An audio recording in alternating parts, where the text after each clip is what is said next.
जय हिंद दोस्तों। आज हम आपको यहाँ पर घातांक करने पर आधारित बहुत ही अच्छे सवाल करा रहे हैं। इस टाइप के सवाल जो है बहुत बड़े होते हैं और बहुत इजी होते हैं, लेकिन मैं आपको बहुत आसान तरीके से कराऊंगा। लेकिन आपको पता होना चाहिए कि क्वेश्चन आपको कैसे करना है, कैसे नहीं करना। ठीक है दोस्तों, तो कैसे करते हैं, देरी ना करते हुए स्टार्ट करते हैं। अगर चैनल पहली बार आए, चैनल को सब्सक्राइब कीजिएगा और बेल आइकन को प्रेस कर लीजिएगा और वीडियो को ज्यादा शेयर कीजिएगा। ठीक है दोस्तों, तो कैसे करते हैं देखिएगा। हमारे पास दे रखा है x की पावर कितना है b है और अपॉन में x की पावर c की पावर कितना a मल्टीप्लाई में इस टाइप से दे रखा है। और यहाँ पे हमें क्या करना है, 1 सिद्ध करना है। तो सबसे पहले हमने क्या करना है, पहले वाले सवाल को सॉल्व कर रहे हैं तो इसका हम क्या करते हैं, LHS ले लेते हैं। क्या करते हैं, LHS ले लेते हैं और बहुत आसान तरीके से करेंगे हम। तो हमने इसका LHS लिया x की पावर b अपॉन में x की पावर c। ये मैंने इस तरीके से LHS लिया, x की पावर c और x की पावर a की पावर कितना है b है, x की पावर a अपॉन x की पावर b की पावर कितना है c। तो हमने इस टाइप से LHS ले लिया इसका।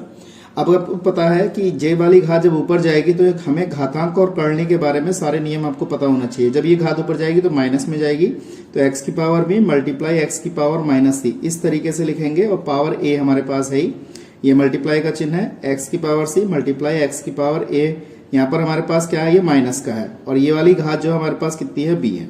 मल्टीप्लाई x की पावर a मल्टीप्लाई x की पावर माइनस का b।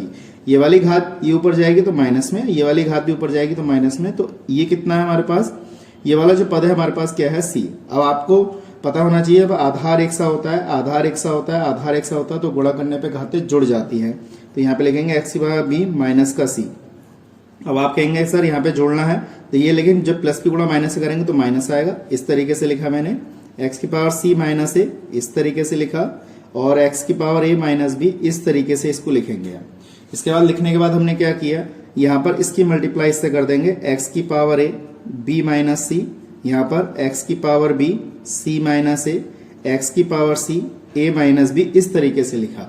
अब इसके बाद लिखने के बाद हमने क्या करना है, आधार इनका जब का कैसा है, समान है, तो गुणा करने पे घातें क्या होंगी, जुड़ जाएंगी। तो हमने क्या किया, x की power a b minus c plus यहाँ पे b c माइनस a, ये सब घातें जुड़ गई तो c a माइनस b सब घातें इसमें क्या हो गया, ऐड हो गया। अब इसके बाद हमने क्या करना है, इसके अंदर गुणा कर देंगे तो a b माइनस का a c इसकी गुणा इससे करेंगे हम, b c माइनस का a b इसकी गुणा इससे कर देंगे हम, प्लस का a c माइनस का b c। अब देखिए सारे पद हमारे यहाँ पे कट जाएंगे, a b प्लस का और a b माइनस का कट गया, a c प्लस माइनस का है और a c प्लस का कट गया, b c प्लस का b c माइनस का कट गया। आपको पता होना चाहिए कि जब भी हमारे पास अगर ऐसे कोई संख्या घात आए 0 तो उसका मान क्या होता है, 1। तो यही हमें क्या करना था, सिद्ध करना था RHS में। ठीक है दोस्तों, तो इसी तरीके से हम क्या करते हैं, दूसरे वाले प्रश्न को भी आंसर में सॉल्व करते हैं। इसी तरीके से इसका LHS लेते हैं और यहीं पे करता हूं मैं। तो दूसरे वाले सवाल का भी हमने LHS लिया, x की पावर a और x की पावर b की पावर हमारे पास 1 अपॉन ab है, मल्टीप्लाई में x की पावर b अपॉन x की पावर c की पावर 1 अपॉन bc है और x की पावर c अपॉन x की पावर a की पावर कितना, 1 अपॉन ac। मैं समझता हूँ आपको ये जब पहला वाला सवाल समझ में आ गया तो इसी आधार पे आप ये वाला सवाल भी कर सकते हैं। तो करने का तरीका देखिए मैंने आपको बताया बहुत आसान तरीके से, और इस टाइप का सवाल जो है आपके RRB एग्जाम है या फिर SSC का एग्जाम, उसमें जरूर पूछे जाते हैं। तो यहाँ पे भी इसको भी क्या करना है, ऐसे लिखेंगे। अब मैं समझता हूँ आपको समझ में आ गया, इसको डायरेक्ट ले सकते हैं। ये ऊपर जाएगी तो a माइनस b की पावर हम 1 अपॉन a भी लिख सकते हैं। ऐसी ये वाली घात भी ऊपर जाएगी तो x की पावर b माइनस का c इस तरीके से लिख सकते हैं। और मल्टीप्लाई में ये भी घात ऊपर जाएगी तो x पावर c माइनस का a की पावर 1 अपॉन a c लिख सकते हैं। अब इनमें सब में क्या है, मल्टीप्लाई का चिन्ह है तो घातें क्या हो जाएंगी, जुड़ जाएंगी। आप चाहें तो मल्टीप्लाई कर सकते हैं, इसकी मल्टीप्लाई इससे। अब हमने क्या किया, x की पावर कितना है, इसकी मल्टीप्लाई इससे करेंगे तो a माइनस b अपॉन में a भी लिख लेंगे, गुणा x की power b minus c upon में bc लिख लेंगे, गुणा x की power c minus a upon में ac लिख लेंगे। अब आधार इनका सबका क्या है, समान है। तो मैंने बताया था जब आधार समान होगा तो सबकी घातें क्या होंगी, आपस में जुड़ जाएंगी। तो इस तरीके से b माइनस c अपॉन में bc और c माइनस a अपॉन में ac इस तरीके से इसको लिख सकते हैं।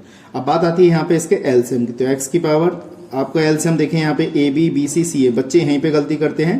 तो आपका एलसीएम जो आएगा वो a b c आएगा। ठीक है, a b से a b कट गया हमारे पास, तो यहाँ पे क्या बचेगा, c बचेगा तो a माइनस b बचेगा, प्लस का b c से b c कट जाएगा तो a बचेगा, तो यहाँ पे a के साथ b माइनस c लिखेंगे। यहाँ पे a c है, a c से a c कट जाएगा, b बचेगा, तो b के साथ हमारे पास c माइनस a बचेगा।